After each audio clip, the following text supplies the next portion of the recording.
How did starting a blog help you build your personal brand? Having been in Austin 5+ years, had all these ideas of all these great things I wanted to do, places I wanted to go see, restaurants and bars, music venues, events, you name it. It was a great opportunity this past year, and I took the advice of a good amount of friends, sat down with a web developer in June. We got to working on what this would look like, what a blog would look like, and how I could go about branding myself, and putting together, a rough plan on getting randallmetting.com out there here within Austin, but then ultimately, around the country and around the world, just whomever is interested in finding out more about me, about Austin, about all the things I like to do and experience. Yeah. And how did you organize it? So sat down and wrote down a bunch of different topics that are passionate to me, that being food and drink, music, sports, outdoor activities, Shiner Dog.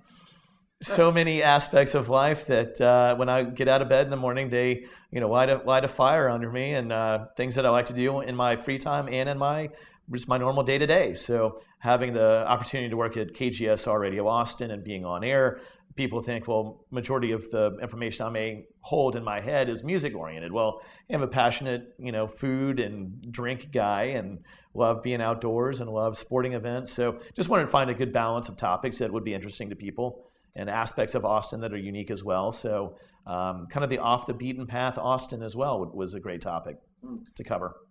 How has creating that blog and with it the personal brand evolved how you were seen in the community?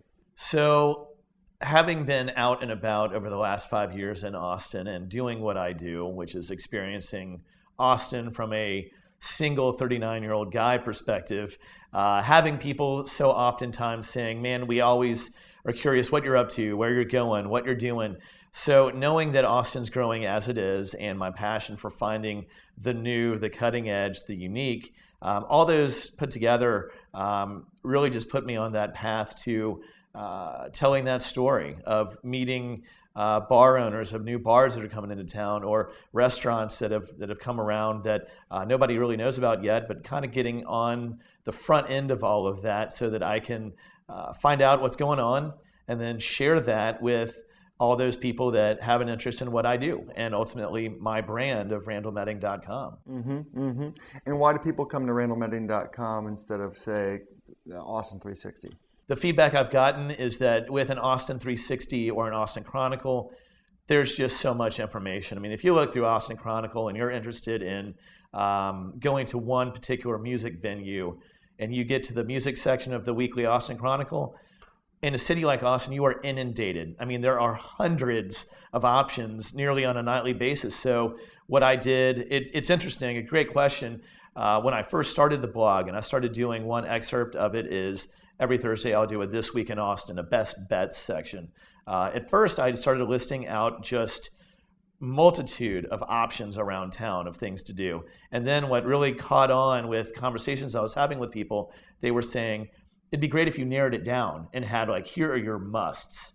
So that's been a really good change as we've grown the blog, or I've altered it somewhat to hone in on specific weekly recommendations for people to do. And that's taken off further than just having people get lost in there like they would with an Austin 360 or other forms of media that offer the weekly goings on here.